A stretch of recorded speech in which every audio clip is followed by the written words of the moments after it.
Sandra is up next. I'm not exactly sure where Sandra is from. This is a direct email that came in, but Sandra has a tragic angle to this. This is about we were talking about opioids earlier. Sandra writes, "Why aren't the people responsible for giving our children deadly drugs being prosecuted? There's a guy saying he gave my daughter bad stuff. I assume she means tainted drugs. He spoke the truth. My daughter passed away from the drugs he gave her. I reported this and nothing is being done. Why?" Now, without the details of the case, it's impossible for us to answer the last part of that question.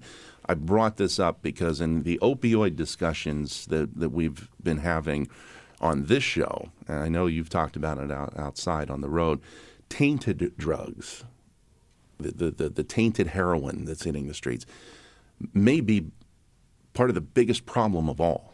Yeah, I don't know how big a problem, how it's a big problem. And local law enforcement officers and prosecutors have the ability to charge people who knowingly do that for murder.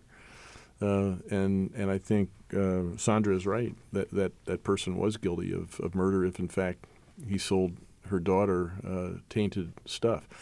I'm working on trying to, and I think on a bipartisan way here at the state, we're trying to do everything we can to cut off demand for drugs so that people who have substance use disorders, a chronic illness, that we actually provide the options for treatment. I don't think people really want to be addicted to anything, and so what we can do is provide information, education, and treatment. We have 45 centers, treatment centers. The last one was opened in February. This will be the first full calendar year that we have them open. They should be in a position to treat 11,000 Pennsylvanians. So the hope is that we get to a point that we know enough about this. Our doctors are prescribing. We have prescribing guidelines. We have naloxone and first responders to bring people who have overdosed back to life. The hope is that we get to a point in Pennsylvania where people are just not using drugs, and that instead they're getting the treatment that they deserve for this chronic illness. Rachel, email number 4. This comes from Conrad in New Oxford. They write, "Governor Wolf, I would like to know what resources the average tax-paying Pennsylvanian has to track the roadwork infrastructure that will be performed as a result of paying the highest taxes in the country for gasoline and the revenue from the hike in turnpike tolls. Thank you."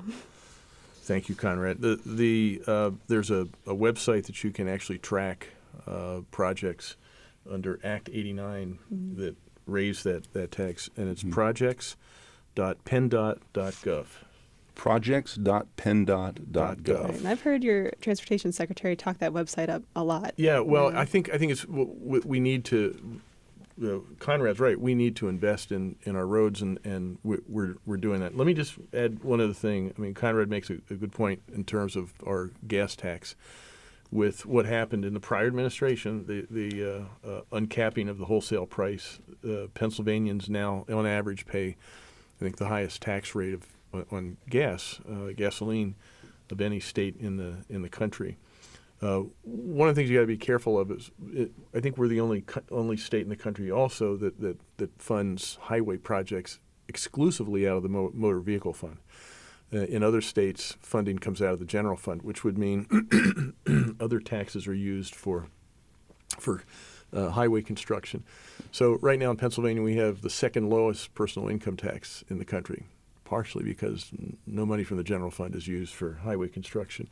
We have a sales tax at 6% that would put us in the top half, but if you exempt food and clothing, which we do, it actually puts us in the lower half in terms of sales taxes. So on a tax for tax basis, Conrad is right that we have the highest, as I understand it, gasoline tax in the country, but in terms of overall tax burden.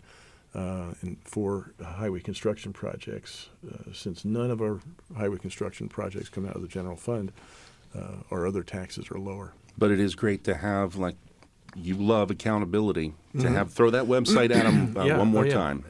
Projects.penn.gov and track the projects. We need to invest in our infrastructure. We still have too many bridges that are substandard.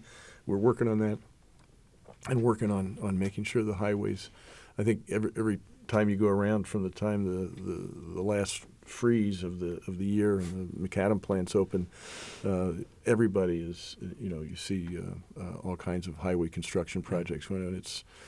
So we're taking this really seriously and trying to invest this money as wisely as we can. At a time when state capitals don't get the media attention they deserve, your show is indispensable. On one note from the recent show with Governor Wolf, don't let Mr. Wolf depict the PLCB, the Liquor Control Board state stores, as an asset or profit maker. They are not. The PLCB budget does not include long-term health care and pension costs for employees. These costs, which include pensions and retiree health care for Bureau employees, including more than 3,000 clerks and workers, are not shouldered by the PLCB. That money comes from the general fund.